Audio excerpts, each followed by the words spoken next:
నగరపాలక సంస్థ కార్యాలయం పీజీఆర్ఎస్ హాల్లో commissioner Rahul Meena, joint collector Y Megha Swaroop తో కలిసి confederation of real estate developers association of India Rajamahendravaram సభ్యులతో సమీక్ష నిర్వహించారు. ఈ సందర్భంగా నగరంలో రోడ్ల విస్తరణ, మౌలిక సదుపాయాల కల్పన, భవన నిర్మాణ అనుమతులపై సుదీర్ఘంగా చర్చించారు. నైతిక విలువలు, పారదర్శకతను పెంపొందిస్తూ వినియోగదారుల ప్రయోజనాలే లక్ష్యంగా తమ సంఘం సేవలు అందిస్తున్నట్లు క్రెడాయ్ రాజమహేంద్రవరం సభ్యులు తెలిపారు. నగరపాలక సంస్థకు ఆదాయం చేకూరేలా నిర్మాణ రంగాన్ని మరింత ముందుకు తీసుకువెళ్లేందుకు తమ విలువైన సలహాలు, సూచనలను అందించారు. నూతన లేఅవుట్లు, నిర్మాణ ప్రాంతాలలో రోడ్లు, డ్రైనేజీ వ్యవస్థ, త్రాగునీరు, వీధి దీపాలు వంటి పౌర మౌలిక సదుపాయాలను మెరుగుపరచాలని సభ్యులు కోరారు. అలాగే గత పుష్కరాల సమయంలో నగరంలో రోడ్ల విస్తరణ జరిగిందని, రానున్న గోదావరి పుష్కరాల దృష్ట్యా చాలా చోట్ల ప్రాధాన్యతా క్రమంలో రోడ్లను విస్తరణ చేయవలసిన ఆవశ్యకత ఎంతైనా ఉందని పేర్కొన్నారు.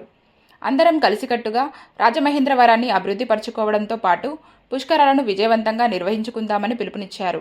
సమీక్షలో సిటీ ప్లానర్ జీవీఎస్ఎన్ మూర్తి, క్రెడాయ్ సభ్యులు పాల్గొన్నారు.